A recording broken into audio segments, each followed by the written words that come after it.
Mega DSC పై తొలి సంతకం. వృద్ధాప్య పెన్షన్ 4,000 రూపాయలు, దివ్యాంగుల పెన్షన్ 6,000 రూపాయలు, 18 ఏళ్లు నిండిన ప్రతి మహిళకు 1,500 రూపాయలు. ఆర్టీసీ బస్సులో మహిళలకు ఉచితం. యువతకు 20 లక్షల ఉద్యోగాలు, 3,000 రూపాయలు నిరుద్యోగ భృతి. తల్లి వందనం ఏడాదికి ఒక్కో బిడ్డకి 15,000 రూపాయలు. 3 గ్యాస్ సిలిండర్లు ఫ్రీ.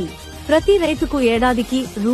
20,000 పెట్టుబడి. వాలంటీర్లకు గౌరవ వేతనం నెలకు 10,000 రూపాయలు. ఉచిత ఇసుక. అన్నా క్యాంటీన్లు. భూ హక్కు చట్టం రద్దు. ప్రతి ఇంటికి ఉచిత ట్యాప్ కనెక్షన్. బీసీ రక్షణ చట్టం. పూర్ టు రిచ్ పథకం. చేనేతకు 200 యూనిట్లు, మరమగ్గాలుంటే 500 యూనిట్ల విద్యుత్ ఫ్రీ. కరెంటు ఛార్జీలు పెంచం. బీసీలకు 50 ఏళ్లకే పెన్షన్. పేదలకు 2 సెంట్ల ఇళ్ల స్థలం. పేదలకు నాణ్యమైన ఇంటి నిర్మాణం. పెళ్లి కానుక 1,00,000 రూపాయలు. విదేశీ విద్య పథకం. పండుగ కానుకలు.